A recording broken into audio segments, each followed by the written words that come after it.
மதவாதத்துக்கும் எங்களுக்கும் எந்த சம்மந்தமும் இல்லைன்னு சொல்கிறாங்களே தாவேகா கட்சியில். பாரதிய ஜனதா பிஜேபியை கூட எதிரியாக எடுத்துக்கலாம். தமிழ்நாட்டு அதாவது சிறுபான்மையின மக்களோட எதிரியாக எடுத்துக்கலாம். ஆனால் சிறுபான்மையின மக்கள் துரோகி யார் அப்படின்னு பார்த்தீங்கன்னா தாவேகா தான். அதனால நாங்கள் வந்து ஏன் அவ்வளோ பெரிய வார்த்தை தாவேகா? அவங்க ரம்ஜான் கொண்டாடுறாங்க, நோன்பு திறக்கிறாங்க. அவங்களும் இந்த ரம்ஜான் கொண்டாட்டத்துக்கு அதுக்கெல்லாம் போன ரம்ஜான் இருக்குல்ல, போன தடவை ரம்ஜான் அப்போ தான் வந்து கட்சி ஆரம்பித்த புதுசு, நானும் ஜாயின் பண்ண புதுசு. அந்த ரம்ஜானுக்கு அப்போ சஜ்ஜின்னு ஒருத்தர் இருந்தார், நெல்லை சஜ்ஜி, இறந்துட்டார் தெரியுங்களா? ஆமாம் ஆமாம் தெரியும். இறந்தார். அவர் தான் நம்மளை அவர் தான் பேசி கூப்பிட்டு வந்தது. நீங்கள் வாங்க, அந்த நல்லவர் அவர் தான். இறந்துட்டாரு, அவன் பேசக்கூடாது. அவர் இறப்புக்கு போனாரா விஜய்?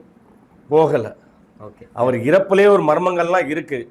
அதெல்லாம் அடுத்தடுத்து காணொலியில் பேசலாம். அதெல்லாம் சரிங்க, அதில் இருக்குது. இந்த மாதிரி அவர்கிட்ட நான் சொல்கிறேன், இந்த மாதிரி ஆனந்தன்ட்ட பேசணுங்க, கொஞ்சம் ஃபோன் இது பண்ணுங்க. அவர்லாம் அவ்வளோ சீக்கிரம் நம்பர்லாம் தரலாம். கட்சிக்கு வந்து ஒரு 2-3 மாதம் சென்று தான் அவர் நம்பர்லேருந்து நம்ம கூப்பிடுவார். ஸோ நம்ம ஆனந்தன்ட்ட பேசணுங்க, கொடுங்க அப்படின்னு சொன்னோன்னே இது மாதிரி. ஏன்னா இதுங்க தான் ஒன்றுமே தெரியாத தற்கொலை கூட்டமாக இருக்குது.